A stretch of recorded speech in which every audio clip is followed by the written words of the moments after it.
சண்முகம் பரணி சீரியலை பற்றி தான் நம்ம இந்த வீடியோக்குள்ளே நம்ம பார்க்க போகிறோம். நம்ம வீடியோக்குள்ளே போகிறதுக்கு நம்ம சேனலுக்கு யாரெல்லாம் சப்ஸ்கிரைப் பண்ணலாம் அவங்களாம் சப்ஸ்கிரைப் பண்ணிக்கிடுங்க. பக்கத்தில் உள்ள பெல் பட்டனை கிளிக் பண்ணிடுங்க. வாங்க வீடியோக்குள்ளே போகலாம். வீரா காலத்தில் பார்த்தோம்னா சிவபாலன் எல்லா உண்மையும் தெரிஞ்சனால அவங்க தாலி கட்டி இருந்தாங்க. இதை கொஞ்சமாக எதிர்பார்க்காத எல்லாருமே அதிர்ச்சியோடு இருக்கவும் அப்போ பாக்கியா ரொம்பவே சந்தோஷப்பட ஆரம்பிச்சிருந்தாங்க. இப்போ இசைக்கு பாக்கியா கிட்ட சொல்கிறாங்க, அத்தை நம்ம ஆசைப்பட்டபடியே சிவபாலனே வீரா காலத்தில் தாலி கட்டிட்டா, இது எப்படி நடந்துச்சுன்னே தெரியல அப்படின்னு சொல்லிட்டு இருக்கவும், அது தாண்டி எனக்கும் ஒன்றும் புரியலை. சிவபாலன் நம்ம வீரா காலத்தில் நீ தான் தாலி கட்டணும்னு சொல்ல வரைக்கும் சிவபாலன் நான் வீராவை கல்யாணம் பண்ணிக்க மாட்டேன்னு சொல்லிட்டு இருந்தான். அப்புறமா எப்படி கடைசி நேரத்தில் இந்த மாதிரிக்கு வீரா காலத்தில் தாலி கட்டினானே தெரியலையே. எப்படியோ அவன் வீரா காலத்தில் தாலி கட்டி வீராவை என் வீட்டுக்கு மருமகளாக ஆக்கிட்டான். அது போகிறோம். இது எல்லாத்துக்கு காரணம் சூடாமணி மதினி தான். சூடாமணி மதினி தான் சிவபாலனை இந்த அளவுக்கு கொண்டுட்டு வந்திருக்கணும் அப்படின்னு சொல்லிக்கிட்டு அவங்க சூடாமணிக்கு பாக்கியம் ரொம்பவே நன்றி சொல்லிட்டு இருக்கிறாங்க. இங்க பார்த்தோம்னா சண்முகம் ஆவேசத்தோட ஓடி வராங்க. உனக்கு எவ்வளவு தைரியம் இருந்தா வீரா காலத்துல நீ தாலி கட்டுவ அப்படிங்கவும் அப்போ உடனே பரணி தடுக்கிறாங்க. சண்முகம் நீ கொஞ்சம் அமைதியாயிரு அப்படின்னு சொல்லிட்டு பரணி சிவபாலன்ட்டு கேட்கறாங்க, எதுக்கிட்ட நீ இந்த மாதிரிக்கு வீரா காலத்துல தாலி கட்டுனேன்? அம்மா சொல்லும் போது கூட நீ என்ன சொன்ன? நான் வீரா காலத்துல நான் தாலி கட்ட மாட்டேன், எனக்கு வீரா மேல அந்த மாதிரிக்கு எந்த விருப்பமும் கிடையாதுன்னு நீ சொல்லிட்டு இருந்த.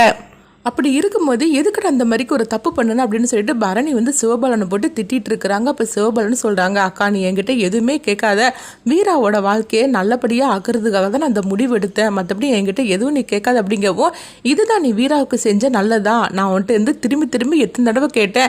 அப்போ என் மனசுலையும் சரி வீரா மனசுலையும் சரி எங்களுக்குள்ள அந்த மாதிரிக்கு எந்த விருப்பமும் கிடையாது. அம்மா பாட்டுக்கு சொல்லிட்டு இருக்கிறாங்க, ஆனால் அம்மா நினைக்கிறது எதுவுமே நடக்காது அப்படின்னு தானே என்று சொல்லிட்டு இருந்தேன். அப்புறமா எதுக்கிட்ட நீ இப்படி பண்ணுன்னு அப்படின்னு சொல்லவும் அப்போ சிவபாலன் சொல்கிறாங்க, இங்கே பாருக்கா நான் அதை இப்போ சொல்லக்கூடிய நிலைமையில நான் இல்லை, ஆனால் வீரா வாழ்க்கை நல்லா இருக்கும் அப்படின்னு மட்டும் சொல்லவும், இது கெட்டதுமே சண்முகம் அவங்க சிவபாலனை அடிக்கிறதுக்காக வரவும் பாய்க்க தடுக்கிறாங்க.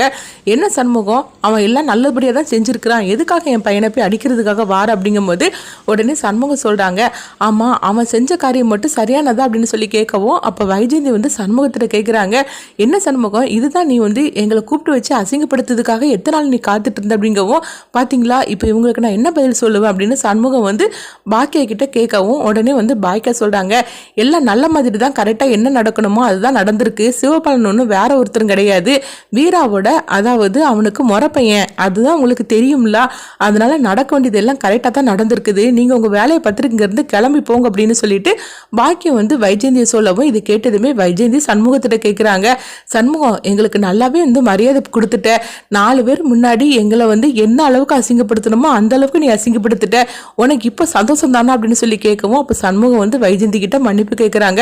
மேடம் நான் சொல்றதை கேளுங்க, இப்படி நடக்கும்னு சொல்லிட்டு நான் கொஞ்சம் கூட எதிர்பார்க்கவே இல்லை அப்படிங்கவும், அதுதான் ஆரம்பத்துலேருந்து நடந்துக்கிட்டு தானே இருக்குது, நான் அப்படி உங்ககிட்ட கேட்கும் போது கூட அப்படிலாம் ஒன்றும் நடக்காது, உங்கள் பையனுக்கு தான் வீரான்னு சொல்லிட்டு என்கிட்ட எவ்வளோ தூரம் நம்பிக்கையாக நீ பேசிகிட்டு இருந்த, இதுதான் நீ வச்சிருக்கிற நம்பிக்கையா?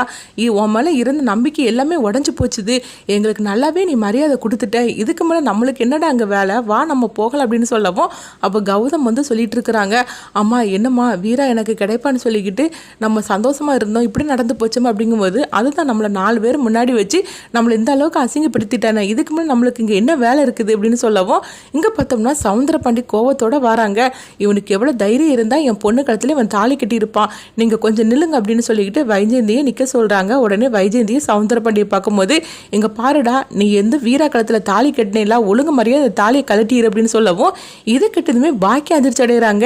என்னங்க நீங்க இந்த மாதிரிக்கு பேசிட்டு இருக்கிறீங்க, புரிஞ்சுதான் பேசுறீங்களான்னு கேட்கும் போது, எல்லாம் நான் புரிஞ்சுதான் பேசிட்டு இருக்கிறேன், இவன் தாலி கட்டிட்டா மட்டும் இவனுக்கு பொண்டாட்டியாவும் என் வீட்டுக்கு மருமகளா அவளை ஏத்துக்கிடுவேனா என்ன, கண்டிப்பா நடக்கவே நடக்காது, அதனால ஒழுங்கு மரியாதையை நீ கட்டின தாலியை கலட்டிடு அப்படின்னு சொல்லவும் உடனே சிவபாலன் சொல்றாங்க, அப்பா இதுல நீங்க தலையிடாதீங்க அப்படின்னு சொல்லவும் உடனே சவுந்தரபாண்டி அடிக்கிறதுக்காக ஓடி வராங்க.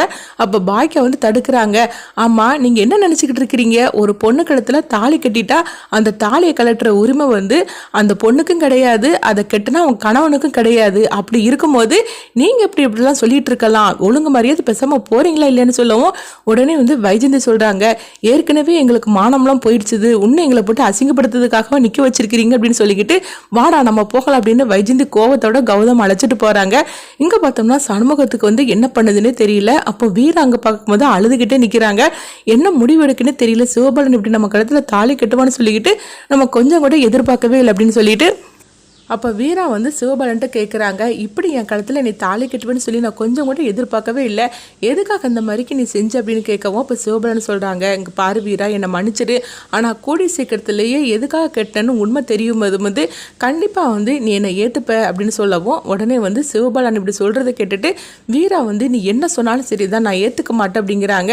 இதனால் பரணி வந்து சொல்லிட்டு இருக்கிறாங்க, இங்கே பாரு வீரா ஏற்கனவே வந்து ஊரில் அவ்வளோ வரை நம்மளை பார்த்துட்டு இருக்கிறாங்க, அதனால நான் சொல்கிறத கேளு, சிவபாலன் இந்த அளவுக்கு சொல்கிறான்னா அதில் கண்டிப்பாக வந்து ஏதோ ஒரு உண்மை மறைஞ்சிருக்குது, அதனால நீ கொஞ்சம் அமைதியாரு, இப்போ நீ இந்த மாதிரிக்கு பேசுனேன்னா உங்கள் அண்ணன் எந்த மாதிரிக்கு முடிவு எடுப்பான்னு உனக்கே தெரியும்ல அப்படின்னால அப்படி சொல்லவும் இது கெட்டதுமே வீரா எதுவுமே பேசாமல் அமைதியாக இருக்கிறாங்க. அப்போ சண்முகம் வந்து அவங்க வீரா கிட்ட கேட்குறாங்க, இந்த கல்யாணம் உனக்கு சம்மதம்னா நீ வந்து அங்கே போ, அப்படி இல்லைன்னா நீ ஏன் கூடயே என் தங்கச்சியாவே நீ வந்துருமா அப்படின்னு சொல்லவும் உடனே பரணி வந்து போகாத, நீ வந்து சிவபாலன் கூடயே நீ போ அப்படின்னு சொல்லிட்டு இருக்கிறாங்க. அதே மாதிரிக்கு பாய்க்குமோ சொல்லிட்டு இருக்கிறாங்க, என்னல நீ நினச்சிக்கிட்டு இருக்கிற, என் மகன் வந்து அவள் கழுத்தில் தாலி கட்டி இருக்கிறான், நீ என்னன்னா உன் தங்கச்சி ஓன் கூட வான்னு சொல்லிட்டு இருக்கிற, இதுக்காகவும் அவன் தாலி கட்டி இருக்கிறான் அப்படின்னு சொல்லவும் இங்கே பாரு வீரா வா நம்ம வீட்டுக்கு நம்ம போகலாம் அப்படின்னு சொல்லிட்டு வீராவை அழைச்சிக்கிட்டு அவங்க கிளம்புறாங்க. சிவபாலனும் கூடயே போகிறாங்க.